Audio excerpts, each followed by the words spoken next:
Hey kid, you got it right. This is Yada's vlog on a blog. Catch it with us now.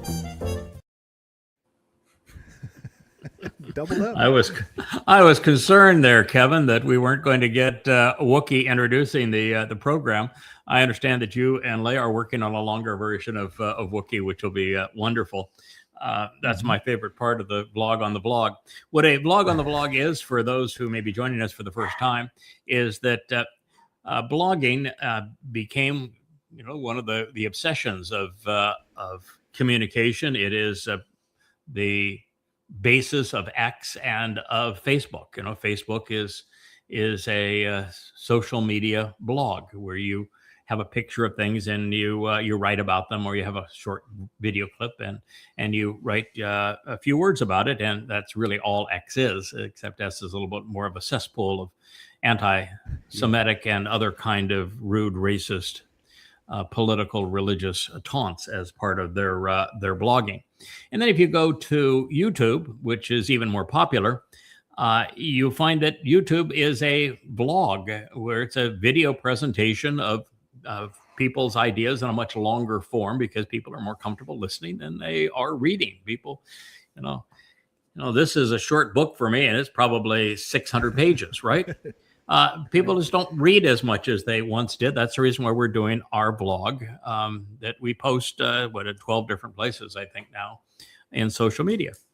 So we're doing a vlog on a blog. It's a very innovative idea where we get to talk about things that are in the news and about posts, so that we can make a much bigger contribution to what's going on in the world. So what do you have up there first there, Kevin? Trump's secret bunker. He spilled the beans on his secret bunker, I guess. Yeah, and that interesting. What the United States did under the Greenbrier. You ever been to the Greenbrier? No. You don't live all that far from it. Oh, you're not a golfer, right? No, I'm not a golfer. Not a golfer. Okay. Well, Greenbrier was this big classic old style Southern resort where you have formal dining. You wear jackets and ties to dining, and it has a lovely golf course. It's camped out in the middle of nowhere. And under the ballroom for the Greenbrier, the United States built its nuclear bunker. There was a White Springs airport that wasn't far away. They made it long enough to take in the big jets, and so they have this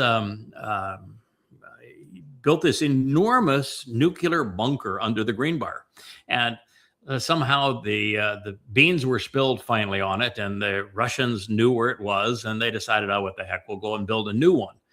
The new one happens to be not far from Charlottesville under the Blue Ridge Mountains, so it's not hard to find either, but it's buried much further underneath the mountains. So the Greenbrier is a place you can actually go and take the tour of what the bunker looked like, and it's set up for senators, some congressmen, top generals, the president, vice president, his cabinet, all the people that will start the war, that don't want to have to endure the consequence of a nuclear war, is what it was designed for.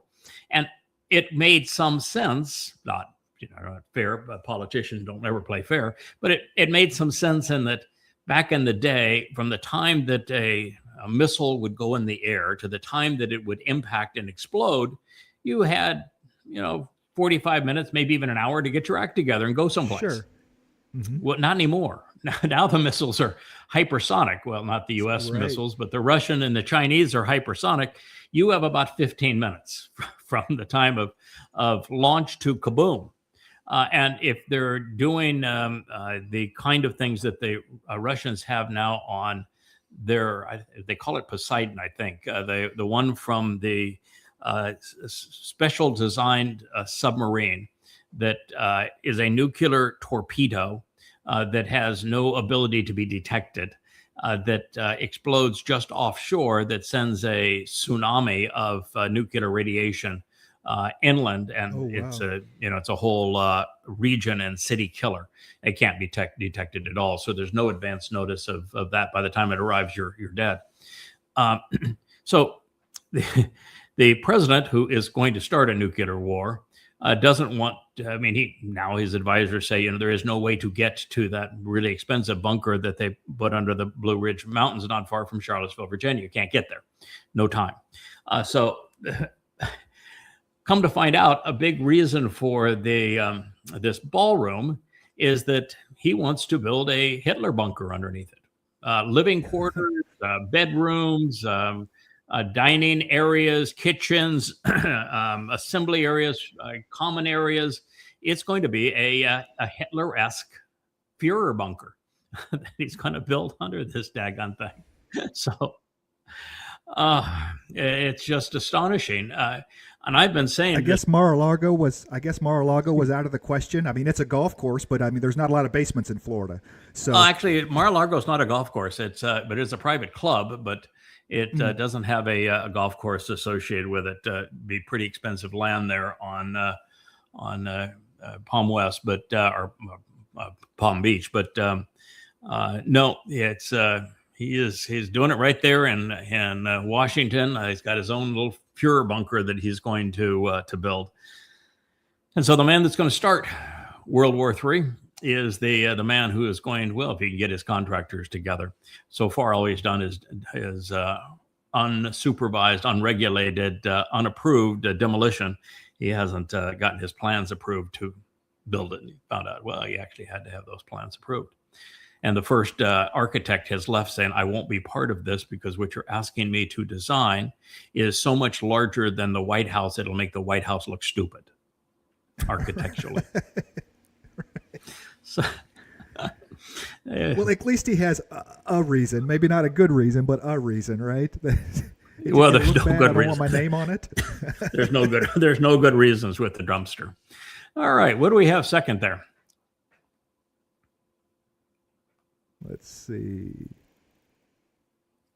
Common denominator. Yeah. Yes. Yeah. So we have some people that are finally doing what I have done for the last 20 years, dealing with what I call common denominators. If you want to think logically, if you want to go from knowing to understanding, you always have to look for the common denominator in things. And the common denominator in terrorism, also in genocide and apartheid and colonialization today, mass murder, is Islam. And so what he is saying is, well, the common denominator among all of these horrendous attacks are Muslims. So maybe the problem is Muslims. What do you think? Maybe. Oh, yeah. Islam is definitely the common denominator. The only people that even remotely in recent history gave them a bit to move the meter was the Irish. The IRA, they were the only ones that ever did a little bit of terrorism, but that was specifically political. But Islam it takes the cake. Anytime something happens, a mass shooting, it's just like, you're just waiting for them. Are they Muslim? Yeah, they are. Yes, they're Muslim. Surprise. Yeah. If you're dealing with terrorism, it's clearly Muslims have a monopoly on it, and it doesn't mean that all Muslims are terrorists, but all the good ones are. The Quran makes it very clear that you can't be a good Muslim if you're not a terrorist. So you can be a bad Muslim and not be a terrorist. The guy that tackled the good Muslim who was killing Jews in Sydney on Bondi Beach, he was a bad Muslim, which made him a good person. And the guy that had killed the 15 people and wounded 50 others, he was a good Muslim, and therefore he was a bad person. So it's. We don't know what percentage of Muslims are good Muslims, but all of the good Muslims are terrorists, and that is the common denominator that we're dealing with here. I actually say that the only one that could rival Muslims on the mass murder side would be Marxists. And we do have a lot of Marxists and Muslims working together to be exceedingly vile and vicious today. A lot of MAGAs also starting to be quite vicious as well. Really tough to be a Jew today. I feel sorry for the Jewish people. For sure. Yeah, I found it interesting. I mean, and we're specifically talking about Islam and Muslims here, not Arabs, not Persians, because these guys from Bondi Beach, they had just come back from the Philippines. The Philippines and the Pacific Isles over there has become quite the hotbed for Islam, for really nasty, like African style Islam. We're hacking people apart and things. So it, they had just come back from the Philippines, and I found that interesting. That they weren't in Qatar or wherever. The plan for 9/11, which I would consider to be fairly vicious, wouldn't you? Flying airplanes into sure. 3 buildings, I'd call that fairly vicious. The plan for 9/11 was written in the Philippines. Ramzi Youssef was in the Philippines. We found the plan on a computer that Ramzi Youssef had written. Ramzi Youssef was the blind cleric later, I think, that also came up with I guess he wasn't the blind cleric, but Ramzi Youssef came up with the plan for the first bombing of the World Trade Center. And then he was the one that wrote the plan for the second bombing. So he also came from the Philippines. Timothy McVeigh of Oklahoma bombing fame. He went to the Philippines just before he did his bomb there. That's why Sandy Burglar, remember, went in and stole the files from the National Archives of the evidence of what had happened there. What he stole is the fact that he had been there and was indoctrinated by some of the more vicious Muslims in Abu Sayyad, the Islamic group in the Philippines, and that's where he learned to create that truck bomb. So yeah, the Philippines has a serious Muslim problem. So yeah, that is a common denominator. We're staying on theme. Right. Islam. Oh my! The greatest armada ever assembled. And in my view, America is becoming the most reprehensible nation now on the planet. We commit mass murder at sea. There is no such thing as a narco-terrorist. So if you're absolving your guilt by saying that by killing them you're saving Americans, that's absolute nonsense. First of all, there is no such person who will transport drugs who is a terrorist. They are not terrorists. They are transporters of illegal contraband, and it's only illegal contraband because we decided to have a war on a war on drugs, as opposed to dealing with the problem rationally, which is to curtail demand. Because if there's demand, there will always be supply, and if you make it illegal, then the supply will be exceedingly profitable. So we've created this mess, and the problem is not the suppliers. The problem is the demand. We have way too many people in the United States whose lives are so unfulfilling and so miserable that they have turned to drugs as a way to withdraw. And so our problem is we have serious societal issues in the United States that have caused the use of drugs to be epidemic. I think it's 25%, 1/4 of Americans that uses illegal drugs. And if you consider also the mind-altering drugs that are being prescribed, then and you include the abuse of alcohol, you get into the 65 to 70% range of Americans who abuse drugs. So our problem is us. It's not them. The people who supply these kind of materials are never terrorists. Terrorism is a tactic, and these people have no interest in terrorism at all. So we have no justification under any circumstances for blowing up those boats in open waters. It was all just a pretext for repositioning the Navy to do what it's doing now, which is going after oil.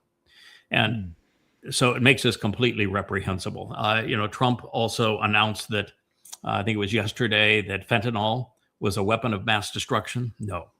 Fentanyl happens to be a very effective drug that has been used by doctors and hospitals for decades. It is exceedingly effective, better than heroin. And heroin also happens to be a very effective drug, like morphine. But morphine, heroin, and fentanyl are all used in pain management. If you've ever had a loved one that has to go through hospice and they're trying to manage the pain for them to pass as comfortably as possible, you know that they are prescribed fentanyl.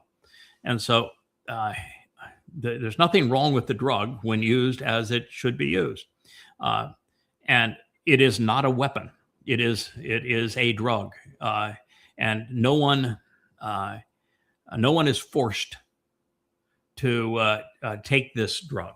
A weapon is something that is deployed by typically by a military against another military, or in worst case, against civilians. There's no weaponizing of fentanyl. It's to call it a weapon of mass destruction is to say, I am really insane and I'm grasping at straws, trying to come up with a cause to justify war, because it is not a weapon of mass destruction by any stretch of the imagination. It's totally insane. It's a drug, and it's a drug that has a very useful purpose, and it found a market with people who had useless lives. Now, deploying the U.S. Navy here to rob Venezuela of their oil, that's reprehensible. So we got mass murder and we have thievery. These are not good things. Absolute piracy. Oh, we even stole a tanker. Piracy, thievery, mass murder, and now this is going to be an act of starvation. Because the CIA has been abusing Venezuela for decades now, we've already starved probably 1 million people to death. And what do you think is going to happen here? And when was the last time we tried a blockade around a country? How close did we come to World War III?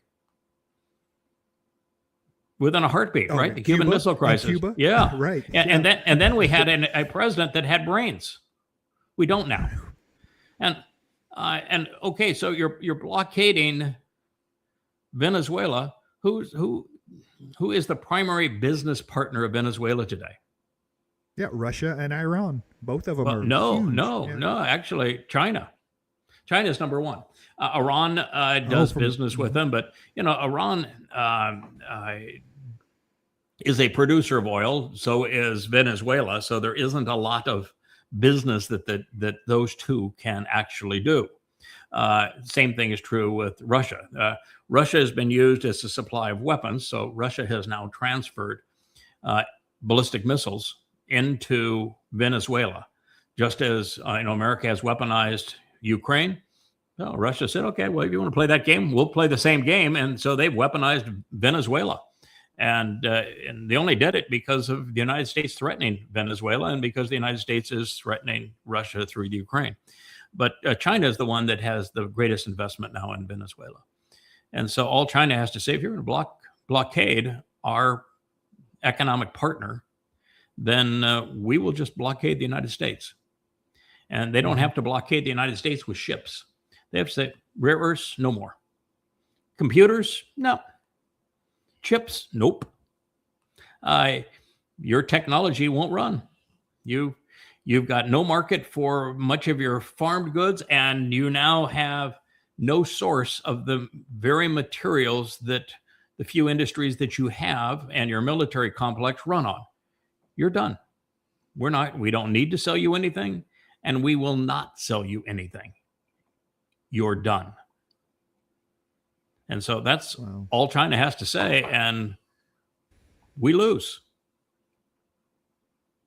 Yeah, they're pushing for that. He was completely the confabulator in chief, as you say, was going from drug boats bad, and then we stole the tanker, and then the other day, like you said, he comes out with, it's about oil.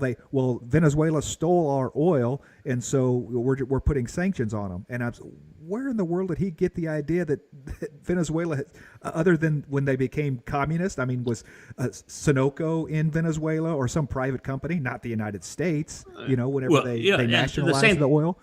And if countries nationalizing business investments, like you look at Saudi Arabia nationalized the oil that American and British companies had built in terms of refineries and extraction mechanisms and ports and all this sort of thing. American oil companies had built out all of this. That's why it was called Aramco, and it's still called Aramco, American and Saudi Arabia, but it's or Arab, so it's Aramco. And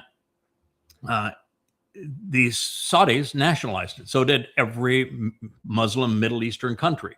They didn't have the wherewithal to extract the oil. They didn't have the wherewithal to refine the oil. They didn't have the wherewithal to transport the oil. And they simply nationalized those assets. So if a country nationalizing those assets, bad, then why do we do business with Saudi Arabia? Right. And Qatar and Kuwait or any of those countries? And what happens is that the companies that have their assets nationalized end up doing quite well, because what the country does, the despot over those countries does, is, okay, well, we'll just make a deal with you. You can have distribution rights. We will give you a certain cut on what we do. And so, because what they need is they need those same companies to be in there to run their facilities and to maintain those facilities. So they can't completely cut them out. They replace the enormous amounts of profit. So they raise the amounts that are charged for the oil. And so it becomes in everybody's worst interest. And the despots, the kings and dictators over those countries take a massive cut. They technically own it personally. But the oil companies continue to make a profit on the distribution. The same thing was true with Venezuela. American companies weren't disposed from Venezuela by Venezuela.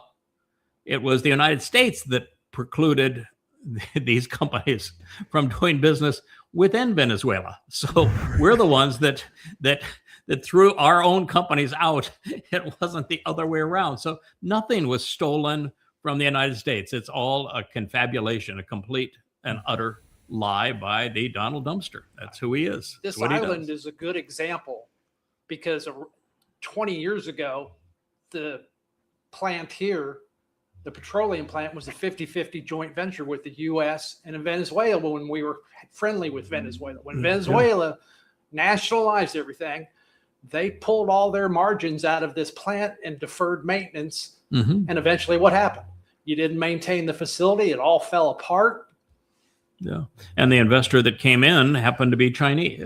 China came in to rebuild it with British Petroleum here in the U.S. Virgin Islands, and it failed miserably. They put $5 billion into it and lost it all. Never could get the refinery back operating again. It originally was built by Hess for the refinery here. Now they use the tank farm to launder oil, whether it be Iranian oil or Russian oil or that sort of thing. The tank farm still operates, and they just take it off of one boat, put it in another boat. But the fact that it's been in the U.S. Virgin Islands for 15 minutes means that it's poof. It's clean. It's clean oil. I just want 0.01% cut of that. I could retire. God, these rackets. I'm just so astonished by Elon Musk stock hype. I mean, I swear that the man must have bought X to be his propagandist arm. So here we're looking at Elon Musk saying that the future and the hype on the big IPO for SpaceX will be man colonizing Mars. And I'm here to tell you, it's not like there's a slim chance of that. There is a zero chance of that. I mean, everything on Mars is deadly. The soil, you can't use the soil to grow anything. And matter of fact, the soil is so toxic. And because there's no way to contaminate anyone. If you were to walk outside of the spacecraft, let's say that you actually could get there and not be killed in the process, which, probably one chance in 3. And let's say that you could actually land without this thing falling over and not working once you get there, which is probably 80% likely. If you step out of that spacecraft and you come back in, you're going to track in that Mars soil, and that Mars soil is so contaminated that it'll kill you. And it's a much worse version of the moon regula. The moon regula got into the astronauts' lungs, and because it's just like the Mars soil, it's electrostatic. And it's super contaminated. And so it permeates everything. It destroys equipment, any kind of electronics, any kind of a mechanism that has to function. and you track it in because you can't get it all off because it's electrostatic, and it's just deadly. And you can't grow anything in the Martian soil. It doesn't have any of the kinds of things that Earth soil has that makes it suitable to grow plants. And there isn't the energy to drill for and to defrost the water that's subterranean. There's not the energy to make the fuel to get that thing to come back. There's no way to protect yourself against cosmic radiation unless you live in a cave. And if you live in a cave, why even go there? You can dig a hole in the earth and you don't have any of these other issues. And you can't be away from normal Earth gravity for any length of time without losing your heart, your bones, your muscles, your ligaments, everything else deteriorates. So if you went there, even if you, some miracle, you could actually make food, which is not going to happen. And you could actually make the return rocket fuel, which is not going to happen. And you could actually set up a power plant there, which is not going to happen.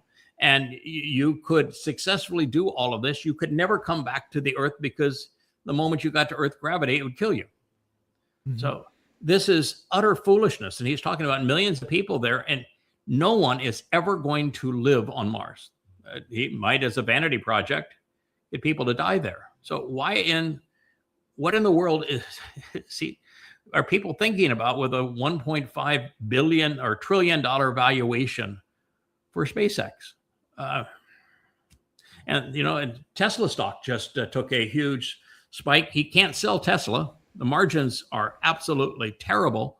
And so it spiked because he deployed in Texas, I guess, some Robo-Cabs. But his Robo-Cab is horrible. I mean, it's got the front right seat.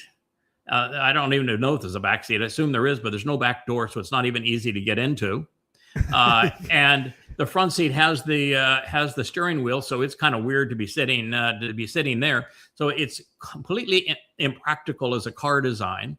And he's 3 years late to all of this. He doesn't have any of the permits for California, which have had robo taxis for quite some time. And the robo taxis in California having a terrible time. They just ran over a guy the other day. One of them went into a construction zone and a bunch of wet concrete. I mean, they're having serious problems with them. And it's not even his. I don't get it. What the reason is that a company could trade for such a ridiculous multiple of earnings when their earnings are shrinking, their sales are shrinking, and their product, they have $800 million of inventory of their number one product they can't give away, Cybertruck. And they've got nowhere to go with SpaceX. It appears right now that Amazon's Bezos, Blue Blue Origin is going to beat them to the moon, and the moon base is never going to work. There are too many issues that make it impossible for humans to live on the moon. So we're not going to. You can't go there and live and build a space colony, and you can't go to Mars and live. So SpaceX has got nowhere to go, and Tesla is in serious decline as an automaker. So I don't get it. But anyway, there he is, hyping. Sci-fi hype. People's Sci-fi hopes hype. and dreams. Social media hype. What does the number one thing that boomers complain about is I was promised flying cars, right? That's the number one. The future back in the 50s, it was going to be great, right? We had all the Jetsons, this idea of what the future was going to look like, and where's my flying car? And he promised. So that's he all we're promised doing here is hype. He promised a flying car, but before the end of this year. Elon did. He is obviously wrong. I'm a pilot. I'm an ATP pilot, which means I have the highest certificate you can have as a pilot, 5,000 hours as a pilot. Type rated single pilot in jets. I mean, I'm a serious pilot. And I can tell you that the amount of training and the discipline to be a pilot is so far beyond the average person today that can barely drive a car, because you're now moving not only much faster, but you're moving in 3 dimensions, not 2 dimensions. And it is an infinite increase in responsibility. And people have just no clue how to handle that. And I can tell you that 99% of people, particularly young people today, do not have the discipline to be pilots, to be in a flying car. So that isn't going to work. And it's not either. like you can autopilot the flying cars, because we already see Whammo and the stuff running off into construction sites. Oh, so you know, not any better. yeah, Whammo's having a really rough go of it, and Whammo's been at it for 3 years in California, and actually they were favored in California, liked in California. They got the permits in California. And Tesla's nowhere close to getting the permits in California, and is not a favored company in California. So I don't know what the man's future is. That's so sad.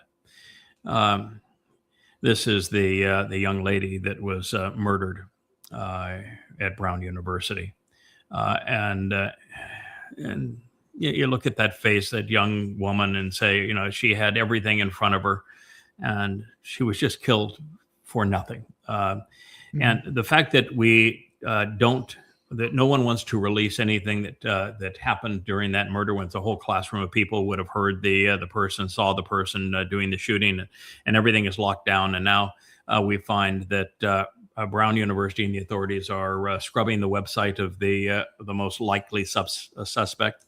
The suspect is a pro-Palestinian. He is I think he came from Lebanon, as a Muslim. Is also a Marxist, and he's an LGBTQXYZ elemental P proponent, and that seems to be the guy, because they're erasing his X account, his Facebook account, all records of him, but that appears to be the guy. So we've got a Marxist Muslim. I think he refers to himself as a they. So a Marxist Muslim they that took this young lady's life. He can't be his LBGQ2 whatever in Lebanon or any Islamic country, but it's okay to do it here and then go shoot up a bunch of people. I mean, just queers for Palestine, baby. Oh, here's another. This man. This one's weird. He's an MIT professor. He's Jewish. He's pro-Israel, and he was murdered in his home. And so, you know, who is targeting Jews, Marxists, and Muslims? So it's likely the same sort of thing, that he is targeted for no other reason than his ethnicity. Anti-Semitism is worse today than it has ever been in world history, and we know the last time it was really bad led to the Holocaust. So this is what the prophets have spoken of, and it's a real shame. I feel sorry for Jews, and looks like there's only one place that's going to be quasi safe for them, and that's going to be Israel, and even that's a big risk. But here's a bright young Jewish man making a contribution in nuclear studies, and was gunned down by an idiot.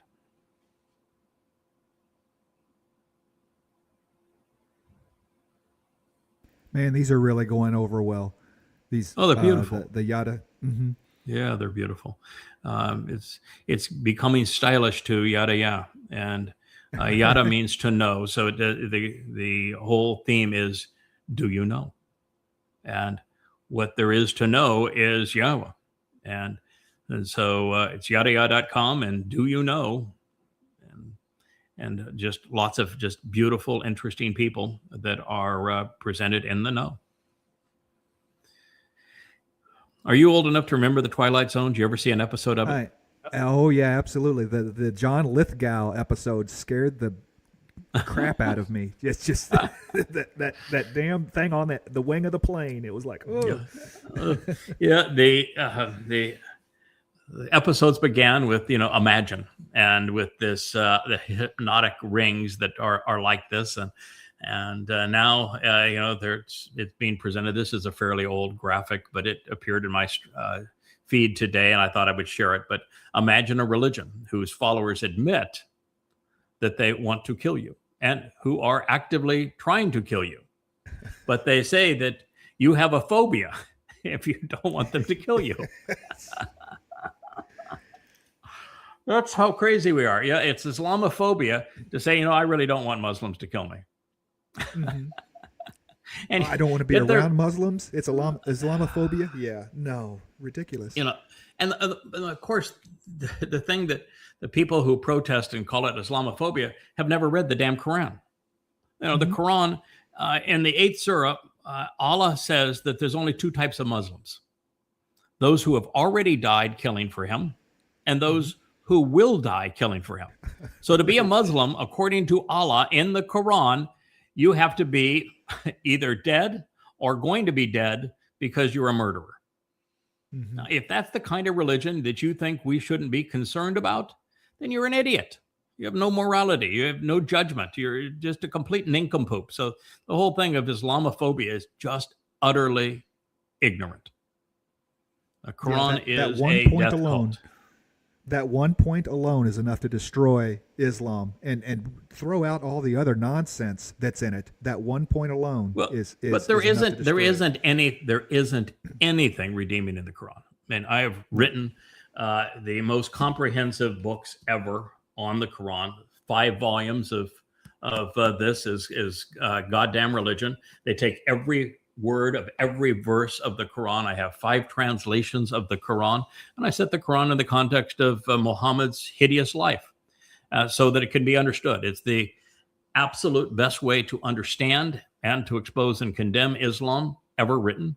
It proves that Allah was sadistic. He spends all of his time in hell in the Quran torturing people. Muhammad was a pedophile. He was incestuous. He was a rapist.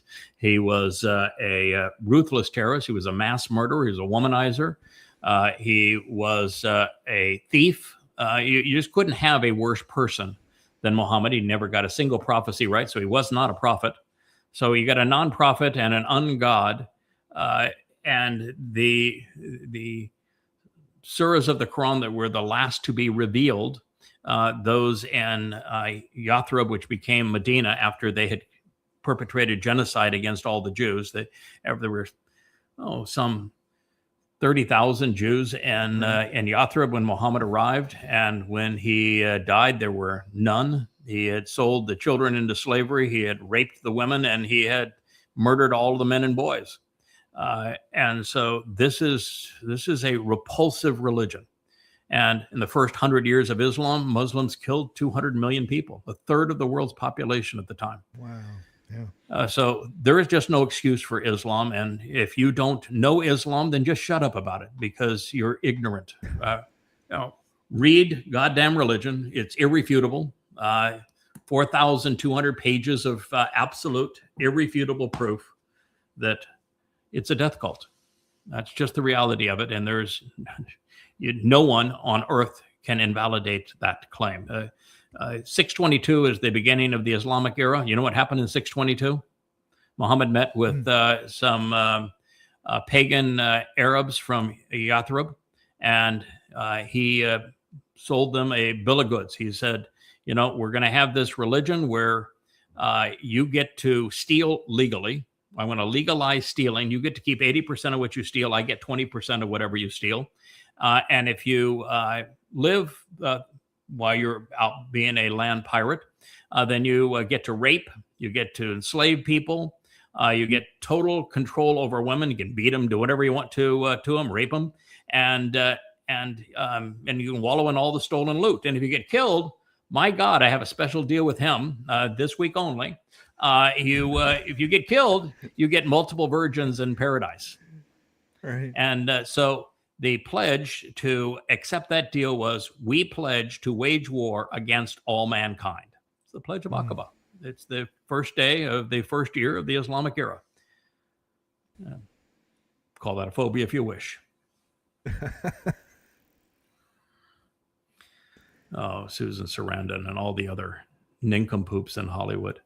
They want Marwan Barghouti released. Not because he's a good guy. No, he's a mass murderer. He is a terrorist. He has been convicted of murder and of terrorism. He is actually the founder of a Islamic terrorist militia. And Hollywood is so lost. They're so utterly disgusting, so grossly immoral, that they're pleading for the release of the central figure in the second intifada. Now we're trying to globalize the intifada. These morons. Bravo, yeah, release him. It just, there aren't words to show how disgusting these idiots are, but they're repulsive.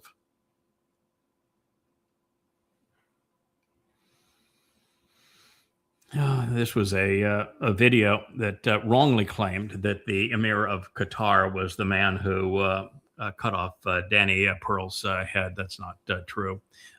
There were two people, both confessed to it, and probably neither one was involved. Muslims like to confess because it makes them martyrs, and gives them added bonus points in terms of the number of virgins they get with Allah and the brothel. Not that you wouldn't have to be a complete idiot to believe that by committing murder that you're going to be rewarded with virgins in paradise. You'd have to be pretty stupid to buy into that. He is an evil man. He has bribed America's universities like Brown and Columbia and MIT and so many others, so that they are now anti-Semitic hellholes. He funds international Islamic terror all around the world. He is negotiating for the destruction of Israel. And the world domination of Islam. This is among the most evil men in the world. It's the bank of Islamic genocide.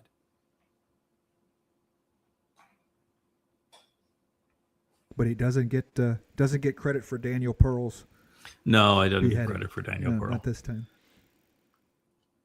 So this is Susie Wiles was Trump's campaign manager. This frumpy woman that's hanging there behind him. Was his campaign manager, and she was interviewed by Vanity Fair, and now that Vanity Fair has released the article, Trump is having a conniption fit, and so is she, and they want to sue Vanity Fair, and Vanity Fair said, "Wait a minute, everything she said is on tape, so if you don't like it, maybe you have a problem with her, but the bottom line is with Trump is everyone who's exposed to Trump knows he's a snake. Everyone who's ever done business with him. Some people have a conscience and they'll leave and say that's a snake. Others, like Mark Cuban's done business dealings with him. He says that's the most dishonest man I ever dealt with in my life.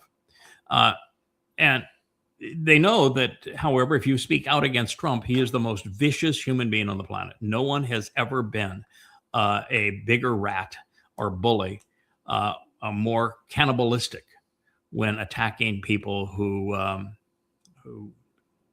tell the truth about him.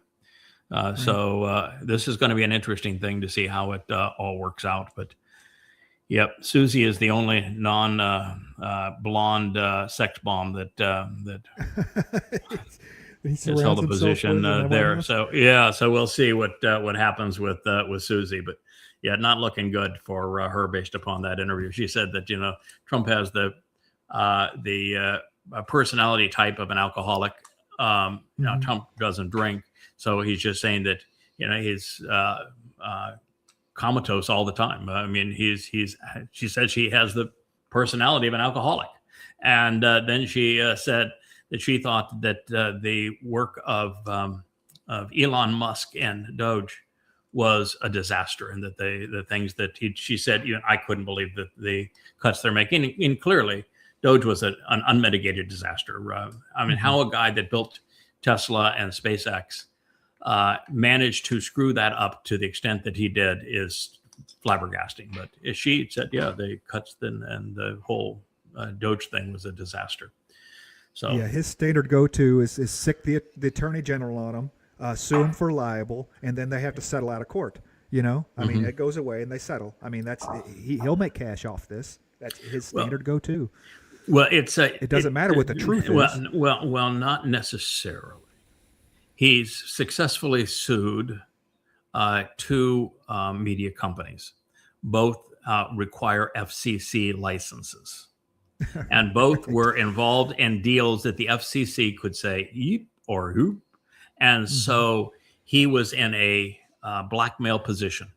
And so he did not win in a court of law. He blackmailed them and said, you agree, you pay me the money, and I'll greenlight what you want to have done. And if you do not, then I will have the FCC give you the thumbs down. And so that's how he prevailed with those two companies. He cannot do that with Vanity Fair unless Vanity Fair is owned by something that needs an FCC license. And he can't do it with the BBC because he has no clout over them. Yeah. See, that's the reason the vlog on the vlog is better than a blog, because you would never get into all of this kind of stuff if you were strictly limited to your 10-word limit on a blog. So pretty sad. This is something that has been known for a while, and occasionally it pops back up, and I just want to keep people aware of it. You know, there is a group of people out there that want to say it's unfair to criticize Islam because just, you know, look at what Armada al-Ahmad did. You know, he was a Muslim and he saved Jewish lives by wrestling the gunman to the ground.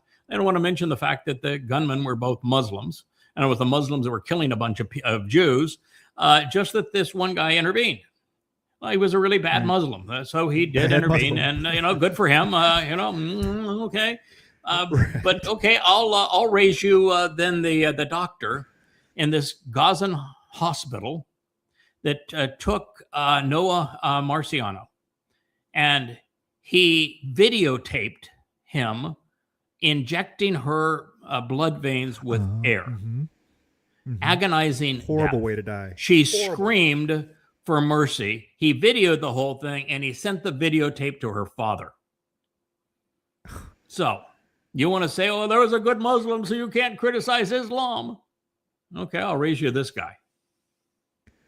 I guess there's just no, remind you the fact that your bad Muslim who was a good person tackled to a Muslim who was murdering people indiscriminately, so you lose. God, yeah, what's wrong with no me? Hippocratic oath in the Gazan physician code? I guess they don't take the Hippocratic oath. That's I don't think so. Well, they take the hypocrite oath. They're good at that. So it's a little slightly different pronunciation. The hypocrite oath. You had the emphasis on the wrong syllable. On the syllable.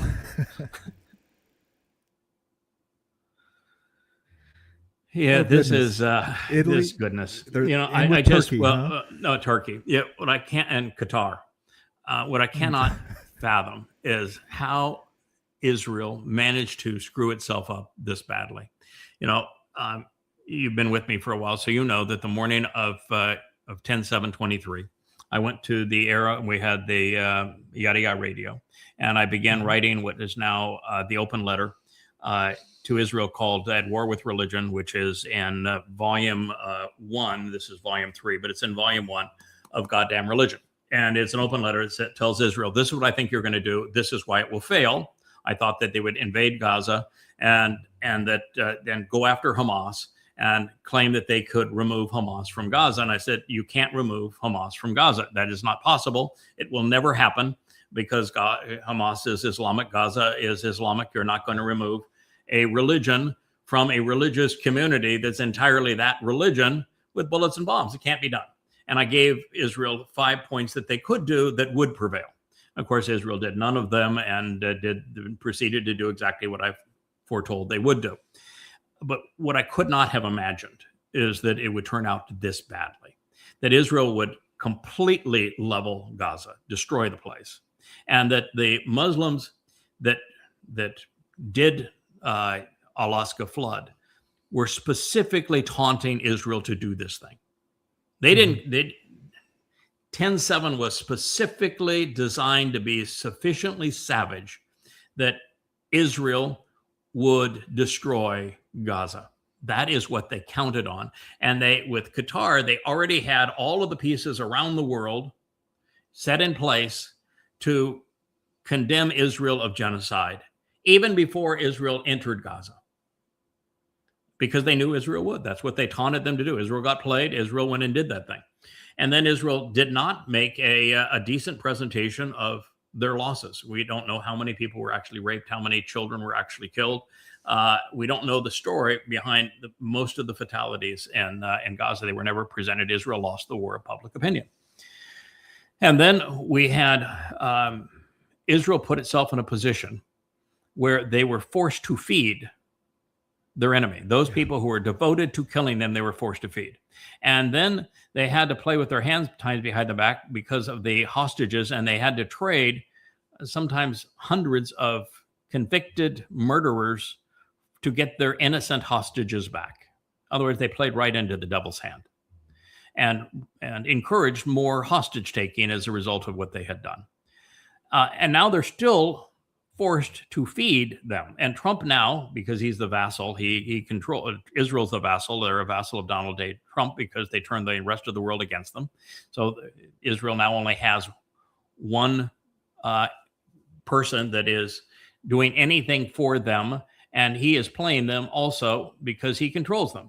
So he is the one who has told Israel recently, we don't care that Hamas violated the peace accord. You have also violated it by responding to Hamas, and Trump doesn't appreciate it when you ruin his great peace deal. So we think that what you have done is reprehensible, and we're going to hold you accountable. And oh, by the way, Israel, now you have to pay for the clearing of all the debris in Gaza. And oh, by the way, you're going to allow Turkey and Qatar and your other enemies to provide soldiers, armed soldiers, combatants, to go into Gaza. Imagine that. I mean, how could you play a hand with a worse outcome than that? You become a vassal of Donald J. Trump, who's the great betrayer. Mm-hmm. You're forced to feed your enemy. You traded hundreds of convicted terrorists to get your innocent hostages back. You have lost, the entire world is against you because you destroyed Gaza, and now you have to go clear it. And in Gaza, rather than just Hamas, which continues, because now you've lost the war and everybody knows you lost the war, Hamas remains, you're going to have your nations that want to destroy you, like Qatar and Indonesia and Saudi Arabia and Turkey, are going to supply the troops inside of Gaza. I mean, it's hard to imagine a country of bright people being played as fools to this extent. The Marshall Plan wasn't as strict on Japan, No, for the reparations that they, No, this was insanity. Further down that Italy and Indonesia have agreed in principle to send forces to a proposed international ISF force in Gaza on the condition that there is no direct contact with Hamas. So what does Hamas have to reach out and make contact? They call them guns, right? Guns, did Hamas give up? Did Hamas lay down their guns? No. So how is Hamas going to reach out and touch these Italian and Indonesian forces? Right. With bullets, right? Mm-hmm. And so what happens when Hamas does what Hamas does? What are the little Italians going to say? We don't want to play anymore. We're out of here. The Indonesians said, we don't want to play anymore. We're out of here. And then what? Right. Yeah. No, it's just goodness. In total and complete insanity. Hold on. I went to... you're right. Yeah, go ahead. This is just a cartoonish rendering of what it is to globalize the intifada, which is what Marxists and Muslims are shouting throughout Europe and the United States and universities in both places. What a waste of a life. But this is globalized the intifada. The intifada was one of the great crimes of human history. It was the Muslim Brotherhood and the KGB in Russia, who in Egypt, and Egypt was a client of the of Russian for weapons. They wanted to come up with a way of destroying Israel. And they had lost, of course, the War of Independence in 1948. And so the next war was the 6-Day War, 1966, Six-Day War, 67. And they lost that war overwhelmingly. And so they came to realize they're not going to beat Israel, even though they outnumber them 100-1. And they were using Russian weapons, and Israel had virtually nothing in terms of weaponry. And the United States was opposed to Israel at the time. We didn't help them in either one of these wars. We were actually working on the other side because we wanted to sell weapons to the oil-rich countries. And so they couldn't overturn Israel by weapons, and they had this problem. And the problem was that the Muslims in Israel were the wealthiest, healthiest, best educated, freest, and most productive Muslims in the world. And so that was really embarrassing. So what they did is Yasser Arafat and company came up through the PLO, came up with the idea that rather than going into your employer, the people who are educating you, providing for your medical care, taking care of your family, providing housing and the like, and working because Jews were willing to hire them, and they made a wonderful living there, and educate them and keep them healthy and all that sort of thing. And so they said, no, don't do that anymore. Kill them. And we will pay for slay. We're getting all of this money from other countries. We will pay for slay.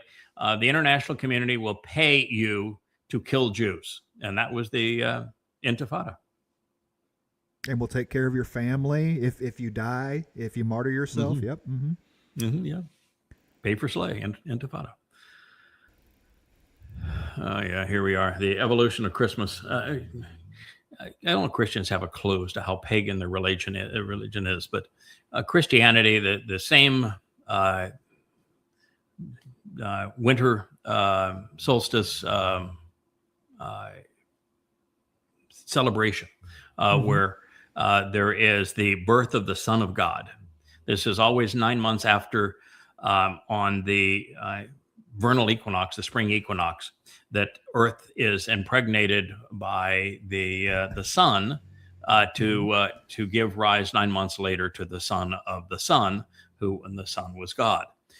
So this is the first of these myths was under the name Tammuz and Babylon. And then we went on through the list of man gods that were the product of a virgin birth and an annual death cycle. And the most common to this myth of Jesus was Dionysus. He has almost identical pagan history, and Mithra did too. Mithra was the unconquerable sun, the religion of particularly the Roman legions. Constantine was a devotee of Mithra. But Dionysus, when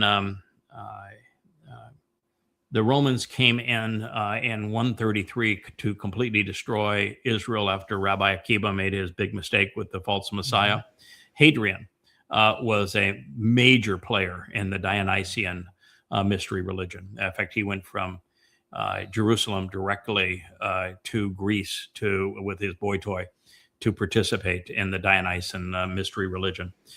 So Dionysus and Mithras, and then in Rome, the Saturnalia is the basis of today's Christmas. Sol Invictus is the same as Mithra, and so all of these things were just incorporated into Christianity as making the religion pagan. Both Easter is even named after the Ishtar, who is Astarte, the mother of God, the queen of heaven. So Mary is a copy of Astarte, the queen of heaven, the mother of God, the Madonna and child. She became known as Ishtar, that Christians now celebrate Easter, which is named after her. And then you have Christmas, which is the Saturnalia, with the Sol Invictus, Mithras, Dionysus, and the Saturnalia. I mean, it's just pagan through and through. And it just shows how how religion perpetuates itself through monkey see, monkey do, because Christmas is not in their source text. Mm-mm. There is no, nor is Easter, Christmas, nor is Easter. Exactly. Mm-hmm. And it's Yep. just monkey see, monkey do, that this guy says this, and Nor is Sunday worship. Sunday way. worship's not in their text either. But Sunday worship is what the pagans did, and Easter is what the pagans did, and Christmas is what the pagans did. And so they just, to spread their religion, they just made the religion acceptable to the pagans, which is why they, Dionysus and Mithra were the number one and number two virgin born, annually dying, and resurrected gods of paganism. They just said, we'll just incorporate all of that into our religious synchronism, and it'll be a much easier religion to perpetrate on the masses. They'll be easier to control if we give them what they're accustomed to, including a virgin birth with a Mary, Queen of Heaven, Mother of God. It's all pagan rubbish. No validity to it whatsoever. It doesn't get any better with Martin Luther. Hey, we can't read the Latin. We want it in our own language, right?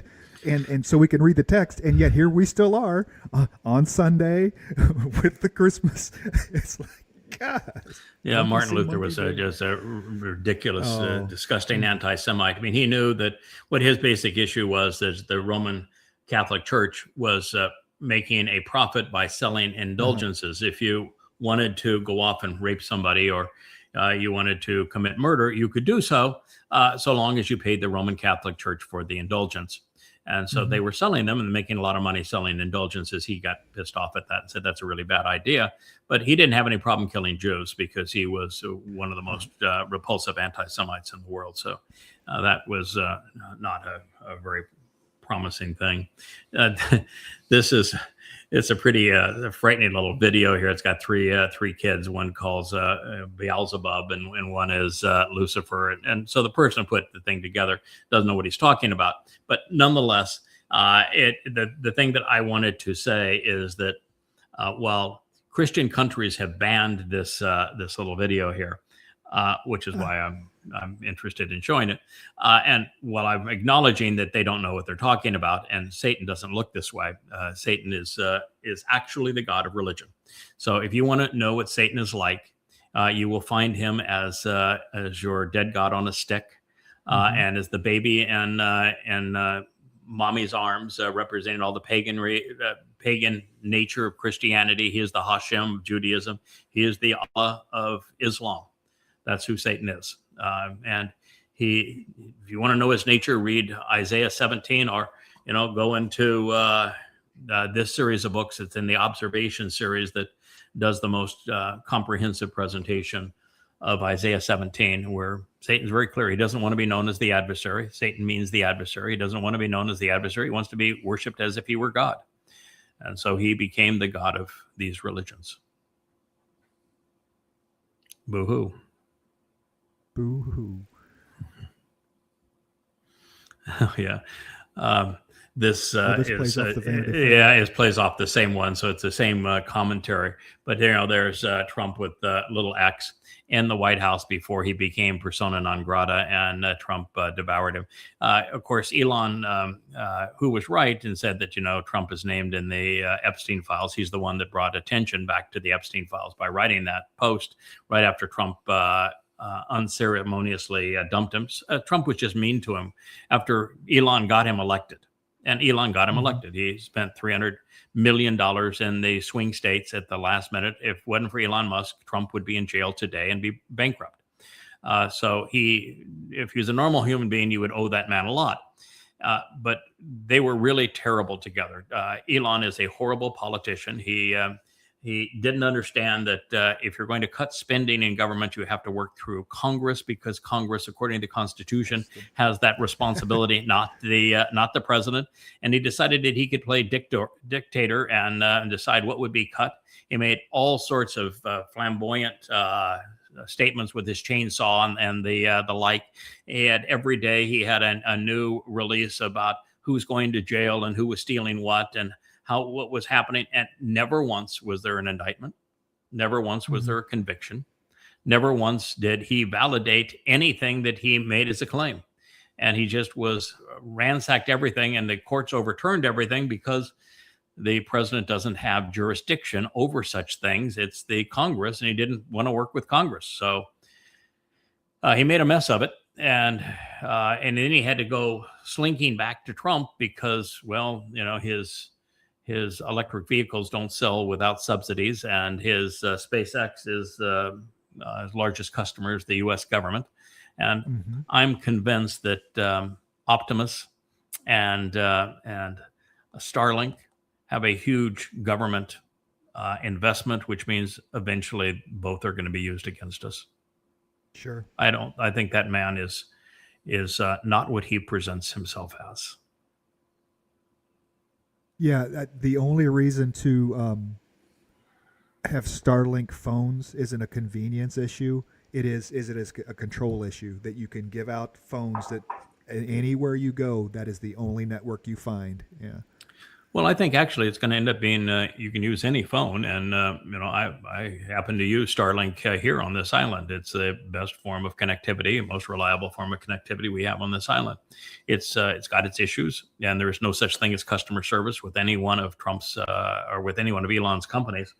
But it's a decent product, and if all cell phones can connect through it, no matter where they are, then there is better connectivity of the world, better communication. That's a real positive thing. If it actually happens that way, it'll be one of his companies that actually makes a positive contribution. I just am looking at what he has done in the past and listen to what he is saying, and I suspect there's going to be a nefarious issue that arises here. It's that's just my conclusion. It's just like SpaceX. With SpaceX, there is literally nowhere to go, so all he is doing is selling hype while launching satellites for the U.S. government. This is the one you want me to? Yeah, this is it easier for you to read it? I can. Yeah, I can read that. It is genuinely startling that the president of the United States would send out a tweet from Trump Social or Truth Social that would say these kinds of things, and it's flabbergasting that we have a president that's this deranged, this out of touch with reality, that thinks that it's going to somehow work out for the United States to blockade a country so that we can steal their oil. Yeah. Saying those things on a microphone is one thing. Writing them down is completely different. I mean, you had to plan that out. You want me to go ahead and read it? Yeah, go ahead. Okay. Venezuela is completely surrounded by the largest armada ever assembled in the history of South America. Okay. It will only by the way, I'll interrupt you occasionally. It's not an armada. An armada would be, if you had a bunch of ships that you're going to use to transport goods and services. This is not an armada. It is the U.S. Navy.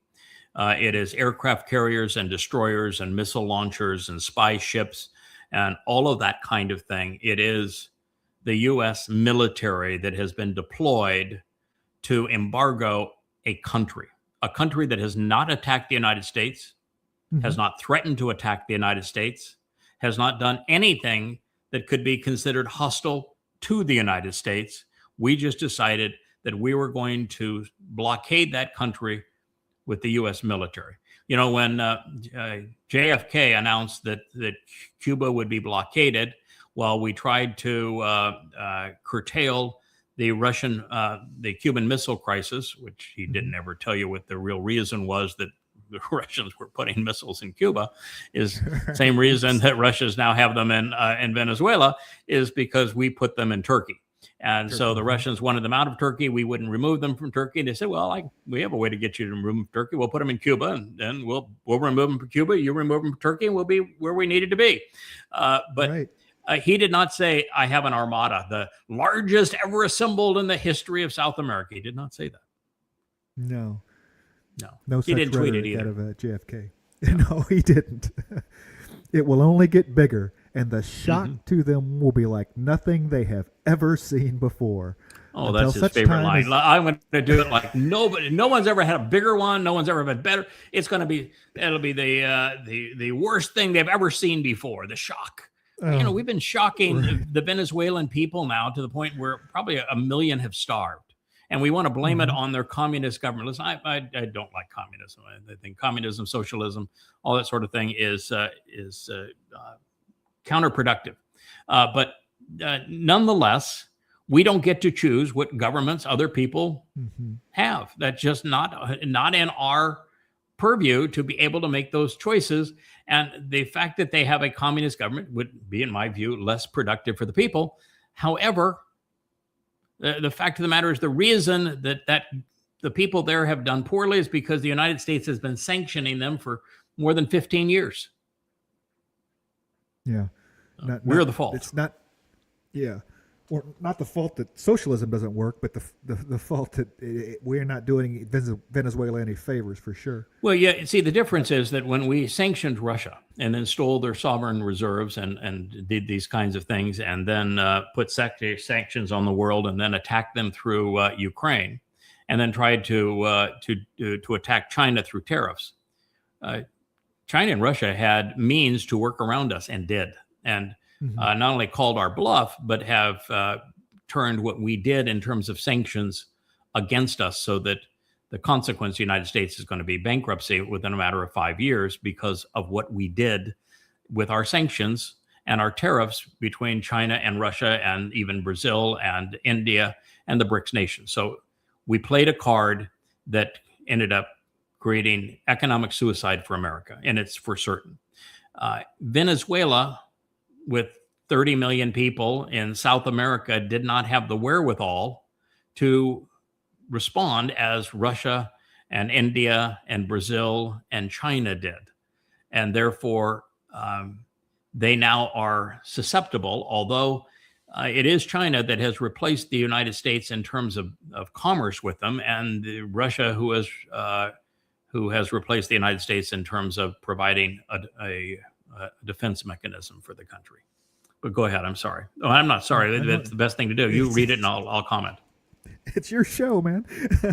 Until such time as they return to the United States of America all the oil, land, and other assets they have previously stole from us. The now, wait a minute. I don't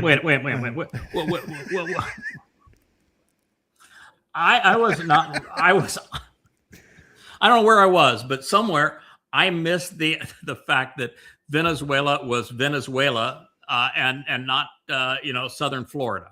Did I miss?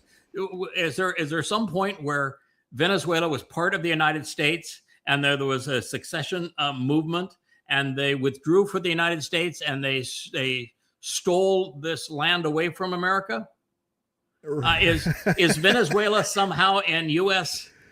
Territory where the U.S. could claim that the oil beneath Venezuelan territory belonged to the United States? Yeah. How does that work? Is Venezuelan there any occupied United States? Yeah. Where is that place? Is there any place here that you could get even within a zip code of sanity? They return the oil and the land that they stole from us. And other assets. Venezuela didn't steal our land. They didn't steal our oil. Right. Oh, my God. And other assets. I mean, this man is literally insane. Uh-huh. Yeah, if you're a MAGA, you should be ashamed. And if you're not ashamed as a MAGA, then you're as immoral and delusional and ignorant and as irrational as he is. If you believe that what he wrote here is credible. Okay, so the pretense here is that we're going to blockade Venezuela, which is going to cause many, many people to die. Until Venezuela returns oil they didn't steal from us and land they didn't steal from us. How are they going to do that? And the illegitimate Maduro regime is using oil from these stolen oil fields to finance themselves. Drug, terrorism, human trafficking, murder, kidnapping. There is no such thing as drug terrorism unless you want to incorporate the CIA, because the CIA was really good at using drugs to fund black operations. They did it during the Vietnam War. They did it during the Afghanistan war. The CIA is great at it. Maduro government is not great at it.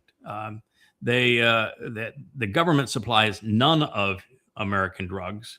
Cartels operating within the country supply about 5% of American drugs. No cocaine, though, and no fentanyl, other meaningless kinds of drugs. So Venezuela is not a drug supplier to the United States of any consequence. None.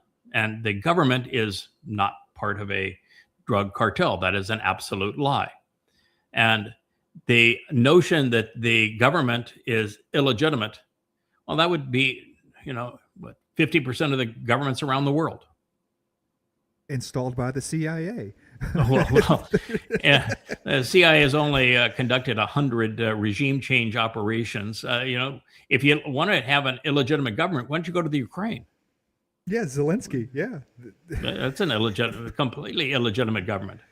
Mm-hmm. I would argue that the Trump government of the United States is illegitimate because they're not paying any attention to the U.S. Constitution, and he is not going to leave office. So he's that's about as illegitimate as they could be. But Ukraine is a classic case of an illegitimate government.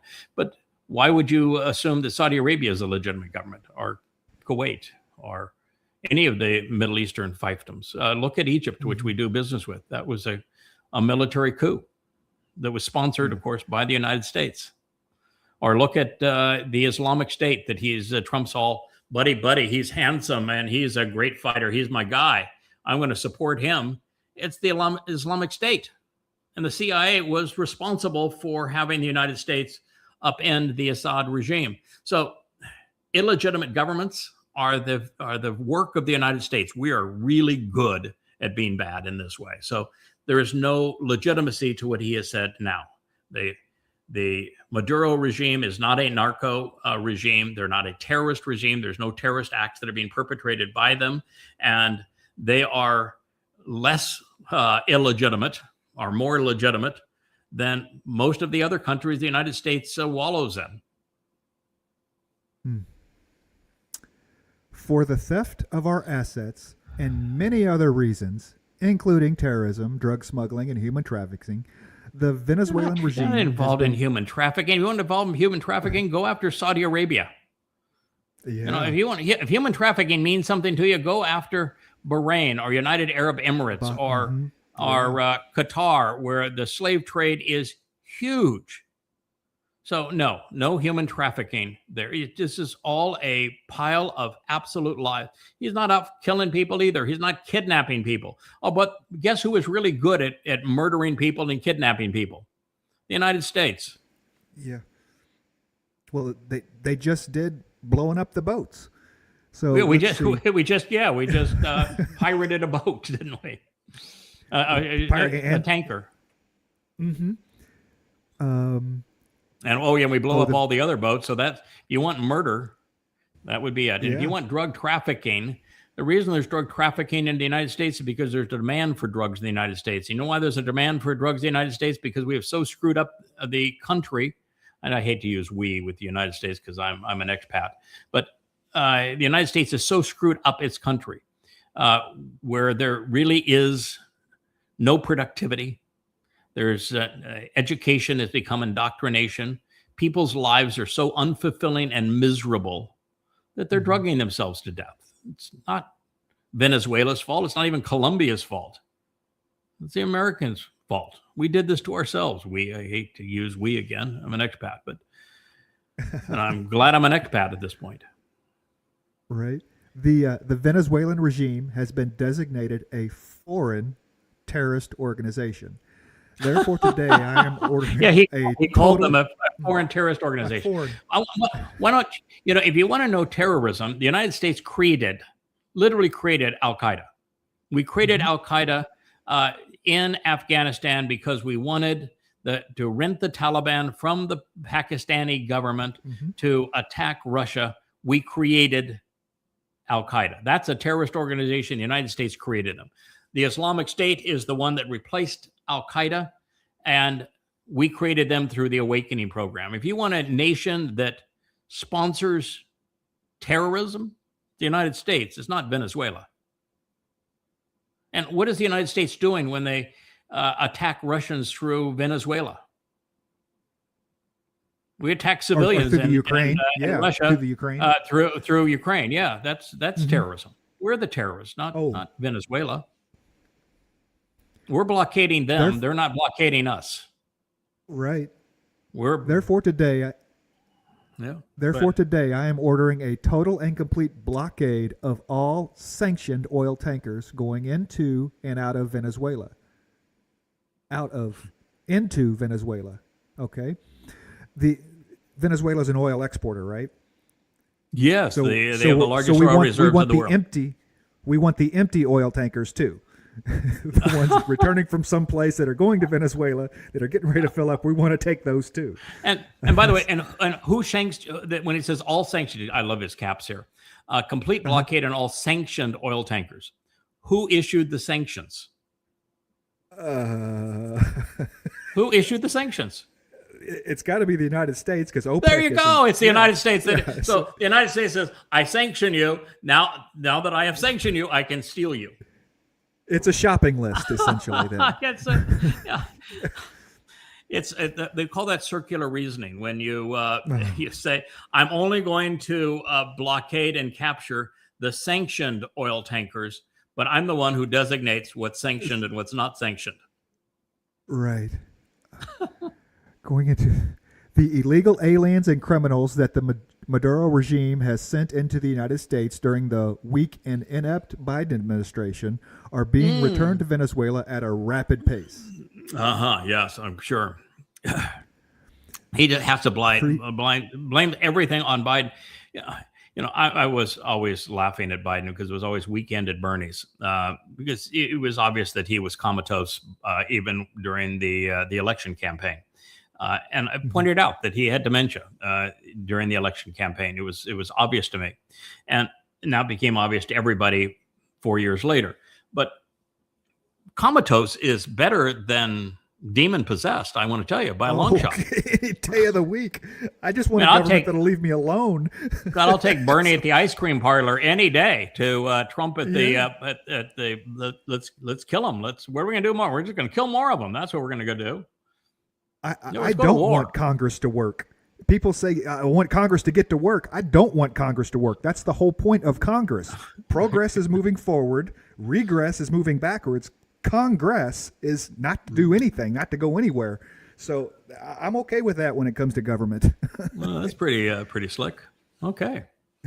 They stay out of my way. Okay, here we America will not allow criminals, terrorists, or other countries to rob, threaten, or harm our nation, and likewise will not allow a hostile regime to take our oil, land, or any other assets. All of which must be returned. What he wrote right there, 100% of that's the inverse of what's true. We are taking theirs. They have never taken ours. When you have a president of the United States that's this deranged, well, I made the claim because I've read the prophets and I know exactly what the prophets have said about Donald Trump, that Donald Trump is demon possessed.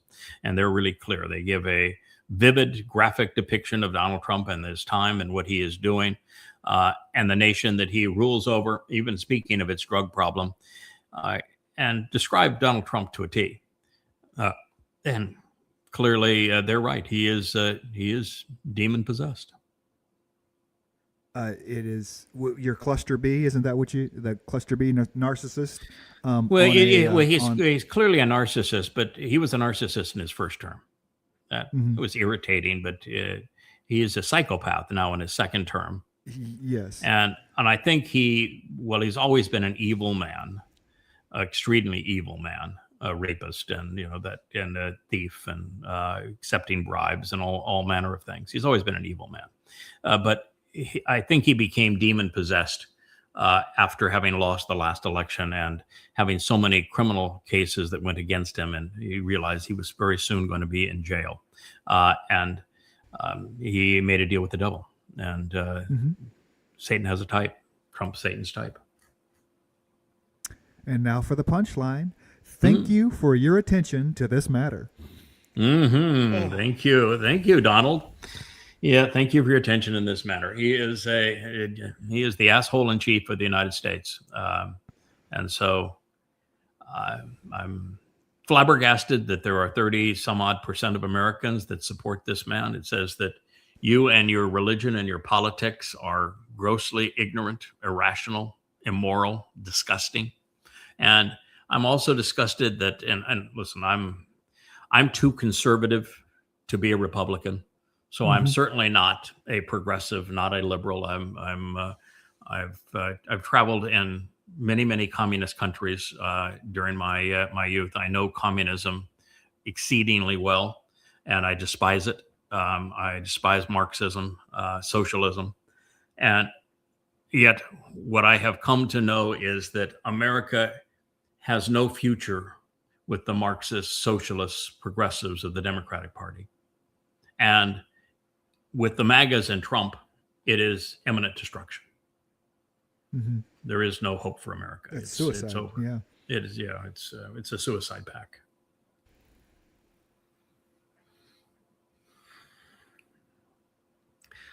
So this is a play off the same thing. Yeah, it's a play off the same thing. But it is what I'm describing here is that Trump is a murderer, that he is a thief, that he is a liar, that he is a warmonger, and that he is an egomaniac. Those are all irrefutable statements. That Donald Trump is demon possessed. I know that to be certain because I am the foremost expert on what the prophets have said about this time.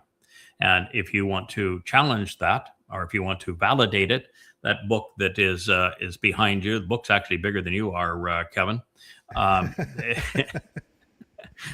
in reality. Well, I've got one right here. There's my version of it. See, when I hold it up, I'm bigger than the book. But when you're showing there, you're almost in the configuration there. Anyway, this is it's called a time of trouble. It's at Towrah. It's about the 7 years that is the time of Israel's troubles, but it's world tribulation. Most people are going to die.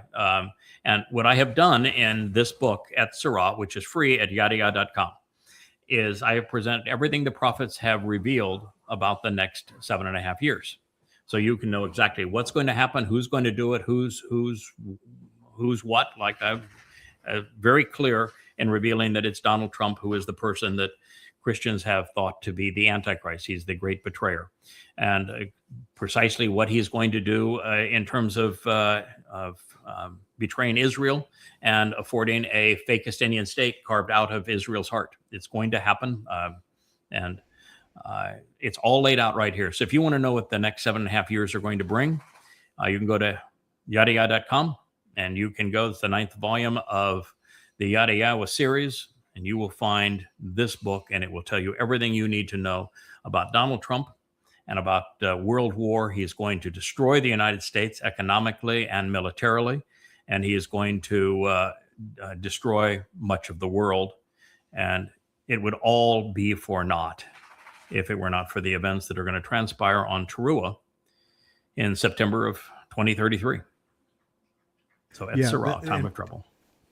In my mind, the best part of this book is the Daniel material. I mean, this is Daniel being unsealed for its time in history. And the arguments are all laid out. The translations are all in this book. It is definitely, if you had to start someplace, this would be a good one to start on, just to get in to see what's going to happen.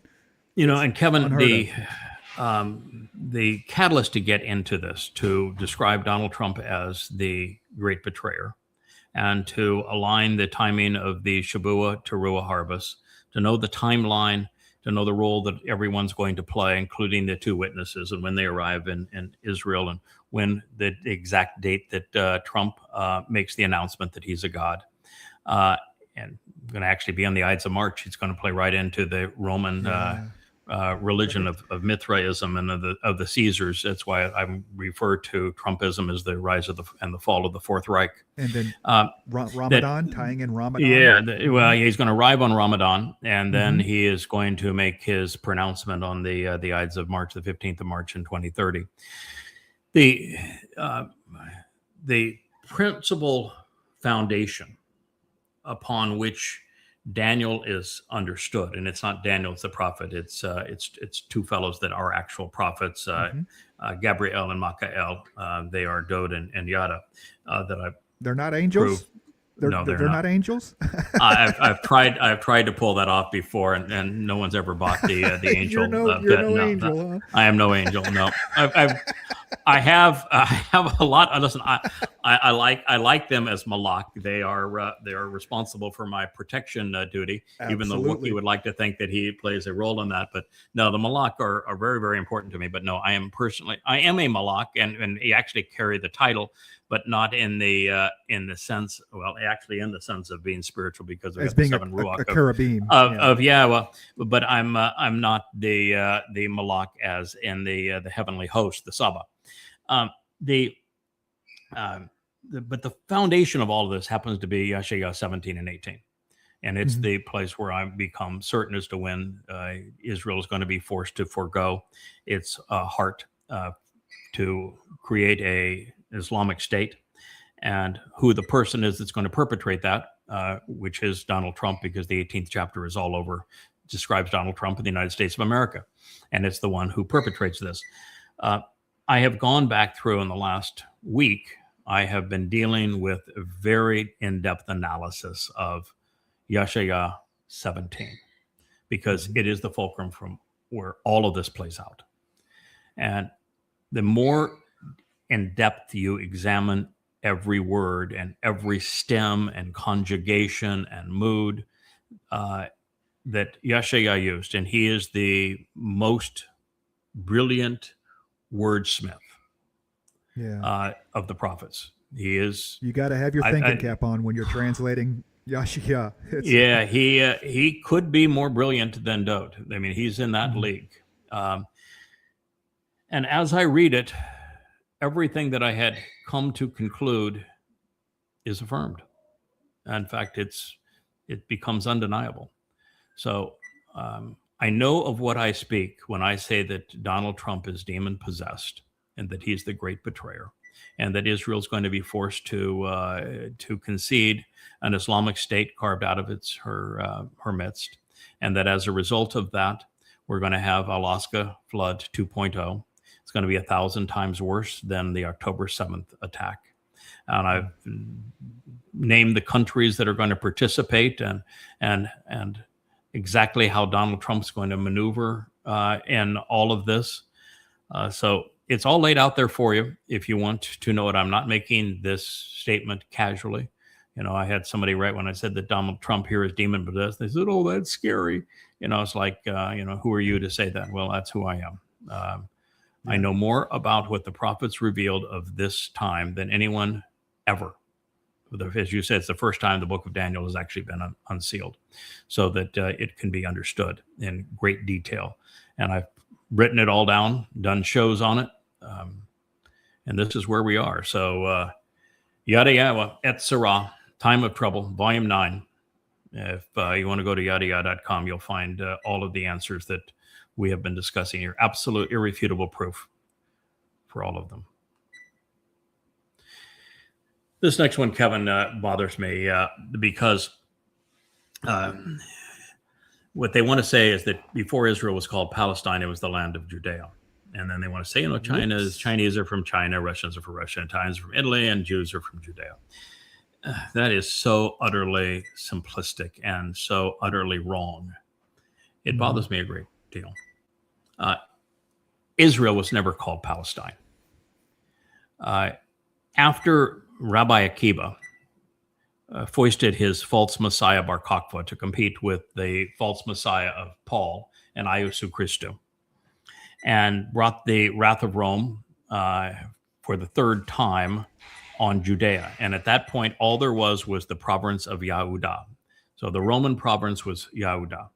Yisrael, as a nation, was obliterated by the Assyrians in 700 BCE. And so the Romans came in under Rabbi Akiba to confront Rabbi Akiba and Bar Kokhba in 133. So we're dealing with 800 years after Israel existed.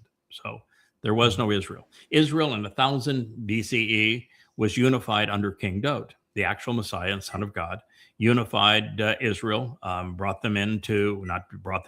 defended them in Israel as a united country, and he acquired both Jerusalem as its capital and the Temple Mount, and built the city of David there. So it was Israel, and it's actually Yisrael. It means individuals who engage and endure with God. It was Yisrael in 1000 BCE under King Daud.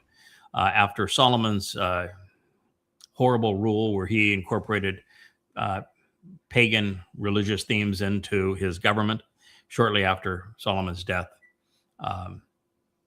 Israel became a separate country, the northern kingdom, separated from Judea. And then in 700 BCE, the Assyrians hauled away the 10 tribes comprising Israel.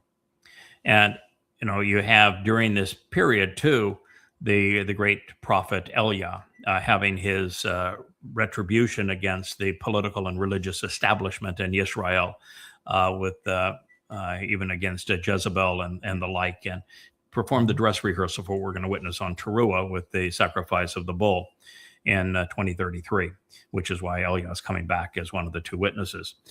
So it was the province of Yehudah that was all that remained from 700 BCE on. And so Jews are not Jews. They didn't become Jews until the letter J was invented in the 17th century. So they are Yehudah, Yehudem, Yahud. Yahud is actually a compound of Yahweh and Daud, the very Messiah we've been talking about, and the Son of God, the former and returning king. So the truth is, it was Yisrael in 1000 BCE. When Hadrian came in 133 as the third of 3 Roman assaults on Yehudah, a province of Yehudah. There was no J in Latin either, so it was not Judah. It was the province of Yehudah. And essentially destroyed it, hauled Jews away into the diaspora, crucified hundreds of thousands of Jews, and the previous attack under Vespasian and Titus had torn down the second temple. So there wasn't much left, but it was the province of Yehudah. And the people who lived there were Yahudem in the plural, Yahud in the singular. And so if you wanted to make your point, it's Yahudem are from Yehudah. And then you would be correct. So I don't know why people can't get it right, but that's the truth. Like Dr. Jeff says, we're trying to create more Yahudim from Jews. So yeah, and the only reason that Palestine became a name is that when Hadrian was torturing the literate Jews, the Yahud, to death, wrapping Torah scrolls around them, soaked in kerosene, torturing them to death, he elicited confessions as to who the most disgusting people were in the history of Yisrael and Yehudah. And they said, well, it would be the Philistines. So the Philistines, they were ruthless. They were ruthless terrorists. The Philistines were. And so he said, okay, well then, to just rub salt in the wound, if you will, I'm going to rename the province of Yehudah Philistia, Syria, or Syrian Philistia. And so that's how the name was designed to be an ethnic slur. That was the entire purpose of it. It wasn't ever the name of the place. It was never called Palestine. It was simply an ethnic slur that he used in passing as he left. No one even took him seriously. But the British, who were anti-Semites, decided to reresurrect that name. And why the British would do it is well, the British were badly abused by the Romans, so they should not have done that. But they did, and they did it because so many Brits are either Catholic or Protestant Anglican, which is Catholicism light through what Henry VIII, who wanted the divorce, and so it's the British who called the land Palestine. So if you want to blame somebody, it's the Brits that regurgitated this lie, and then when the KGB and the Muslim Brotherhood in Egypt, after losing the 1969 with the 66 war, I guess what it was. What year was the 6-Day War? 67? 67. So losing the 6-Day War in 67, it was the Egyptians, the PLO, which they created, the Muslim Brotherhood, and the KGB that collectively came up with the idea that, well, we'll just rename the place Palestine off of this old myth and call the people Palestinians that had never been Palestinian. They don't know what a Palestinian is, but we'll call them that, and we'll call the place Palestine so that the world can be convinced that we're the indigenous people and it's ours, and the Jews have taken it from us. And people are stupid enough that most people believe it, particularly today's youth that are so indoctrinated.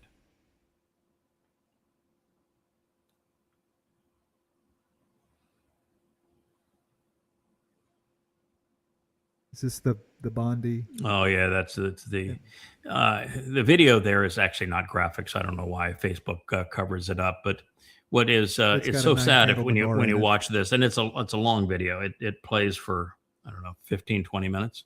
So these two Muslim morons with their rifles sitting there on a bridge continue to fire away with bolt action rifles at Jews, even Jewish children, for better part of 15, 20 minutes. And you can see cop cars zipping by, going back and forth, zipping by. No one bothered to stop. When they finally had some that stopped, it was mostly women, and they hid behind the cars or they put their hands up. They did nothing. Nothing.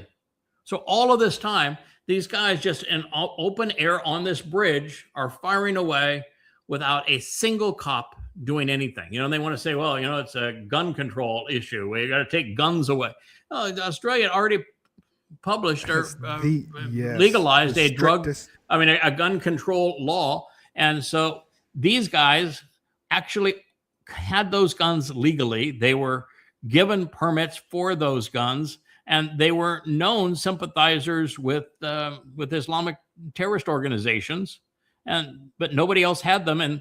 And the security team that the Jewish community hired, they all ran for cover, and the cops did nothing. It's just disgraceful. Yeah, what happened, and you watch it, you just want to cry. Heard part of the press conference and just how upset it. I don't think it was the prime minister, but it was the New South Wales governor or whatever that was overseeing the press conference.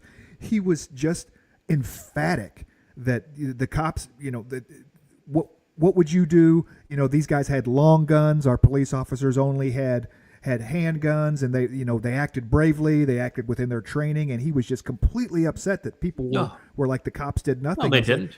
No, they didn't. They did nothing, and they did not. They ran. They cowered. They did nothing. I mean, it says that Australians are gutless. They're immoral. They're disgusting. That's what it says. Is that Australia? I will never. I was there once. I will never go back. You were reprehensible. First of all, you have encouraged anti-Semitism. You have not only brought in these malcontents, you've allowed them to say, kill the Jews in their parades. You have brought this upon the Jewish community. It was well known what you had done. You were, as Marxist governments, you were supportive of them. You were integrated into them. And then your police completely failed. They were cowards. Let the Jews die. They ran and they hid. Reprehensible.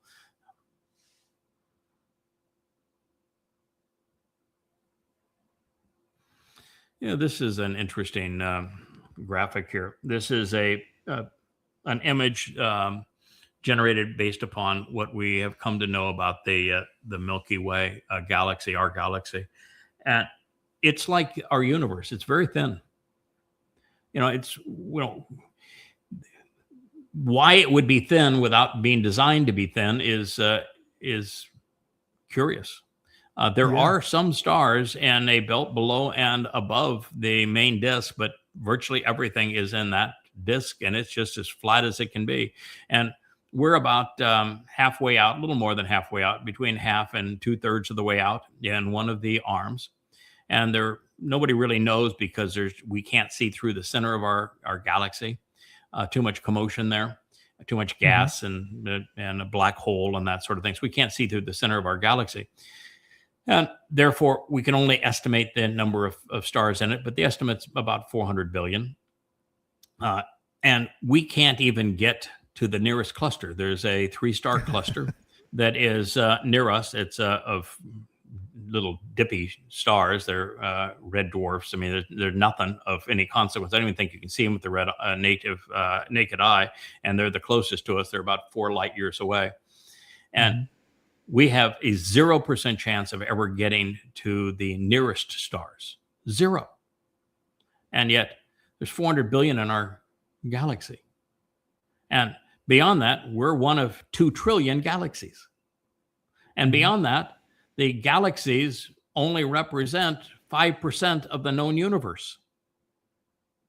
The other 95%, we don't even know what it's made of. We just call it dark. Dark energy, dark matter. But we know it's there. We just don't know what it is. That's why we call it dark. We call it dark because we can't see it. I found it interesting. I think it was Zachariah quoting Dode talking about how the universe is flat, and he uses as a plate. The universe laid out as a plate, and it's like, wow. If that's not something that just shows you how inspired, that you're really, these guys are really speaking for Yahweh, there's no way we didn't even know this. There's no way that back then they could know that unless they were getting inside information. Right. And regularly the terminology is used that the universe is expanding. And we did not know that until the Hubble constant, when we found that through the redshift that galaxies are moving away from us. So we did not know that the universe was expanding. We thought it was actually a steady state. Einstein was convinced it was steady state. And through the 1940s and 50s, it was believed that the universe was steady. And we have now learned that it is expanding, and that was the conversation that God had. And God actually was the first to use the term Big Bang. And so he talked about the initiation of the process with the Big Bang. He also was the first to say that the universe began with light. And that it was light that coalesced ultimately energy into matter. And, when you try to age the universe, all you can do is age the universe from court confinement when energy became matter. Energy and matter are the same things. They're just different amounts of the same things. That's what E equals MC squared represents. And, God described it quite accurately. And the other thing that he said that wasn't known until about a year ago is that the star nurseries occurred in vast fields of water. And now we found that there are places out there that have the equivalent of water of like millions and millions of Earth oceans. And so it is in these star nurseries in the nebula. And now we have found some that are just unfathomable seas of water. So everything that was described, including Big Bang, including the duration of time, because God says that from the perspective of creation, it was 6 24-hour days that the process took, and we now can measure the cosmic background radiation from the Big Bang, again the term that God coined 3,450 years ago. And when we divide the 14 to 15 billion years that the universe is old by the dilation of time recorded by the cosmic radiation background from the Big Bang, it's 10 to the 12th power, and you divide 14 billion years by 10 to the 12th power, you end up with 6 24-hour days. Pretty impressive. God's really smart. Yes, indeed. Indeed he is. His metaphors have legs. They do. Yeah, this is the weasel in chief trying to finagle how he is going to put Islamic troops in Gaza. And it'll be the same policing force that'll be used in the Fakistanian state, the Islamic State carved out of Israel's heart. And so what he's going to do is going to put Egypt and Turkey and Qatar and Saudi Arabia and Indonesia and all of these countries that are devoted to the destruction of Israel. Mm-hmm. He's going to have them with weapons supplies and U.S.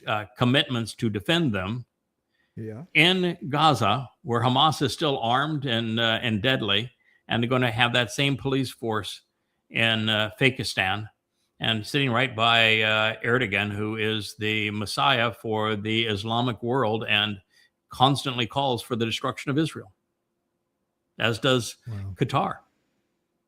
This is why the United States is named as the great betrayer through the prophets. This is what Donald Trump is maneuvering to achieve. Just a powder keg. I mean, having a flagged military Turkish, any one of these countries in Gaza, all they have to do is take fire once accidentally from Israel, be in the wrong place at the wrong time, and it's an act of war. I mean, it is just absolute powder keg. Yeah, one of the things that's interesting when you are really diligent on translating Yeshaya 17 is that the catalyst for the state of terror that is carved out of Israel is Israel's bombing of Damascus. Yeah. So just as we saw Israel bomb Tehran, and we saw Israel bomb Beirut, and we saw Israel bomb Gaza, the Islamic State that controls, Jolani's Islamic State that controls Syria, has a principal goal, and that is to develop enough weaponry to play the lead jihadi role in al-aqsa flood 2.0. And they're already marching in the streets, claiming that they're going to go kill Jews. And so Israel is going to do what Israel does in these circumstances, which is a preemptive strike, according to Yeshaya 17. And it's that preemptive strike that ultimately leads to the dissolution of Israel. So, and we have Trump telling Israel, "Don't you dare bomb or attack Syria." So we'll see how this plays out. But Netanyahu cannot survive without war. He's made Israel a vassal of Donald Trump and has put Israel in this position where they're carving Israel up. And so it's astonishing that Donald Trump is popular in Israel and that Netanyahu is popular in Israel when they're the very people who have destroyed Israel.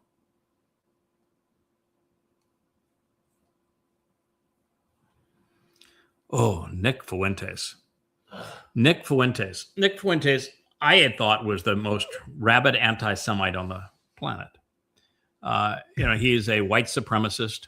He's a Trump buddy. He's had dinner with Trump at Mar-a-Lago after spouting all sorts of hateful white supremacist rhetoric. But he is a huge anti-Semite. Now, Nick Fuentes is he's the KKK reincarnated. And even he is saying that Tucker Carlson is way over the top on his anti-Semitism. He's mocking Candace Owens and Tucker Carlson on their anti-Semitic rhetoric, and he is like a KKK grand wizard. He's also the poster child, yeah. Yeah, he's also a groper and incel. The very rhetoric that Tyler Robinson repeated, and he hated Charlie Kirk because Charlie Kirk was so much more popular and made so much more money than Nick Fuentes did. It is Fuentes that went after Charlie Kirk and created the gropers and got the gamers and the incels to side with him, of which Tyler Robinson was all wrapped up in that sort of thing. And now he is saying here that who can blame these Muslims for killing Jews because Jews are perpetrating genocide on Gazans. So he's justifying it. Jews are not perpetrating just genocide on Gazans. There's more Gazans now than there were before the Jews actually entered Gaza. While I'm not supportive of Jews destroying Gaza because I think it was counterproductive for them, I think they were played, as I described earlier. There definitely is no genocide here. Now, not by the international definition. By the international definition, if you throw sand in somebody's face in a sandbox, you're perpetrating genocide. I've published the international standard for genocide, and almost every human being that's ever even blown their horn in a car is guilty of genocide by the UN's definition. All you have to do is cause somebody to have mental anguish over what you've done, and you are guilty of committing genocide. But nonetheless, he is saying that these Muslims were justified in slaughtering Jews. No. Yeah. Unbelievable. No, really. Unbelievable. We'll end on this one. We're at 2 hours for our vlog on the vlog. Oh, that flew by. Yeah, that was quick. This is something else. I mean, I've been doing a lot of I told you so, but I told you so. That the fact of the matter is that since I began to study Yahweh's prophets and have written 35 books on Yahweh's prophets, I've made a lot of predictions about things that are going to happen in the world, and thus far I've been right 100% of the time. I was right here. I know a lot about China. I've spent a lot of time in China. I know a lot about trying to do business in the United States. I know a lot about business. I've taken 2 companies public. One of the very few people that has ever done that, companies that I founded myself. I was one of the first companies that opened a factory in a free enterprise zone inside of China. I was actually one of the first people, in fact, the first group of non-politicos after Nixon opened up China. I went in with Tenzing Norgay, who was the Sherpa that led Hillary up Everest, and it was only 12 of us, and we were regaled by everybody that was anybody in China during our entire tour. I know China really well, and I also know manufacturing well because I have owned manufacturing companies. I know international trade well. I've owned a company that brought in tens of thousands of containers. So I know this business really well. I know what I've built factories in the United States, and so I know what the United States has done, and I knew it 30 years ago that the United States was making it impossible to manufacture in this country. So when I looked at all of those factors, I realized that the United States had a 0% chance of prevailing with Trump's tariffs. The Trump's tariffs were going to cost Americans a great deal in even their economy, and that there was a 0% chance that China was going to lose a trade war with the United States, and that China would be is like Russia, would actually grow stronger by having American sanctions and by being attacked by the United States. And that's exactly what's happened with China and Russia. They have created mechanisms around the US dollar. They're doing their business now in gold-backed currencies. They're not using fiat money. They have replaced SWIFT. They have replaced the dollar as a reserve currency. They're no longer buying treasury bills, which is another thing that I predicted. When they mature, they're out of them. And we have the only way we can sell our T-bills is through quantitative easing, which is the illusion of them being purchased by the Fed. The Fed issues them. The Fed purchases them with money the Fed does not have. So it is it's a whole scam, and that because China has become the industrial engine of the world, and they are by far and away now. The United States is a hospitality and service economy. We don't make things anymore. China does. And when Trump decided that he was going to go after China, I knew this was going to blow up in his face, and that it would destroy the U.S. economy, and that China would prevail in every possible way, including rare earths. And they did. But what happened is even beyond what I had forecast, and that while I said that the United States trade with China is a rounding error, it's a small part of their exports.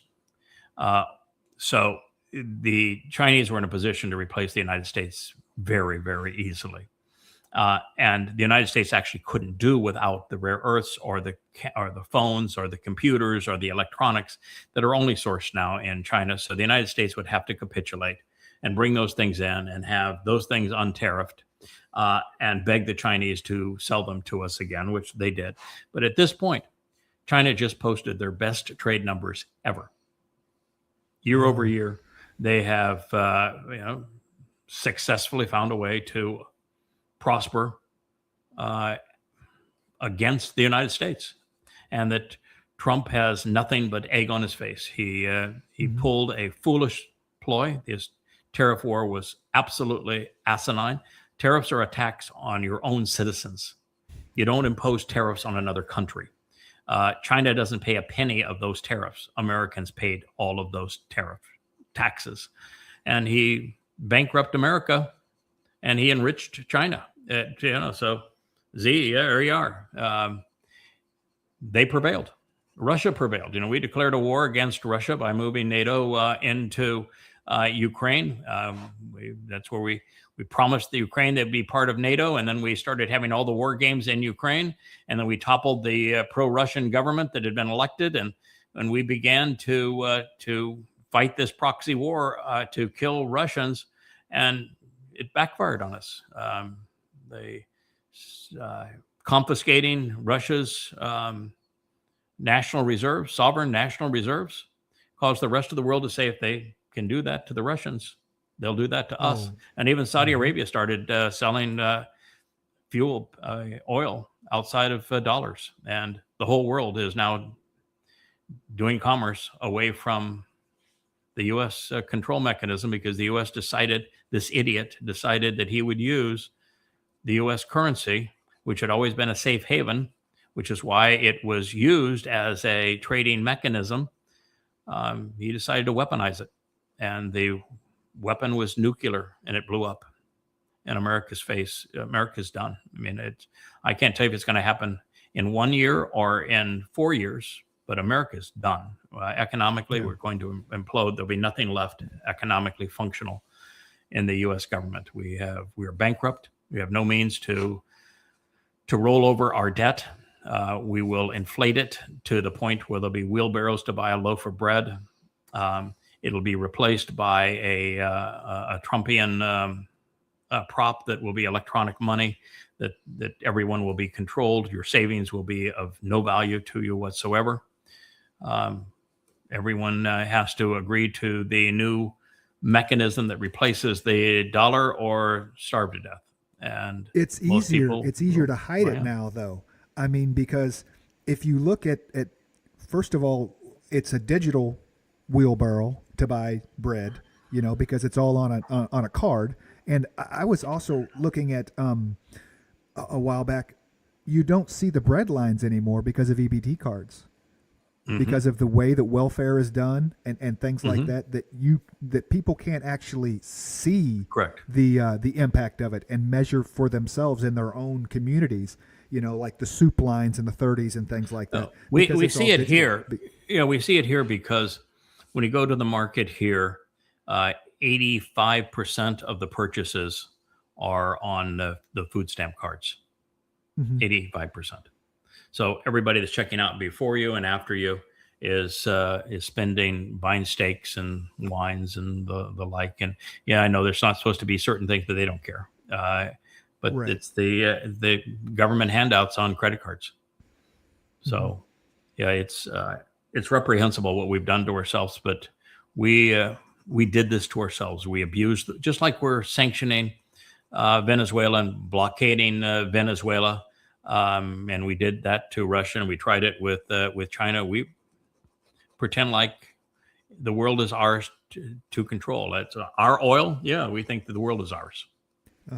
We think it's ours, and you need to play by our rules. And if you don't want to play by our rules, we'll bludgeon you, and we'll bludgeon you because the dollar being the reserve currency in SWIFT, and we will keep you out of that system, and we will sanction you as part of that system so that your people will starve if we don't like what you do. And we weaponized our currency, and we destroyed ourselves. The rest of the world says, screw you. We don't want to play with you anymore. You're disgusting. And we And don't have to, this yeah.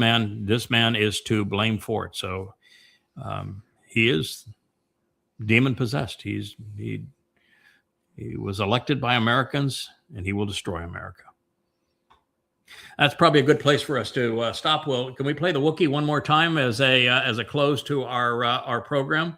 Gotta Rich, love you gonna close us out? the Wook if we have it. But thank you, Kevin. I enjoyed being able to do this Absolutely. with you. Always nice I doing enjoyed it the vlog on a blog. All right, signing off by the Wookiee.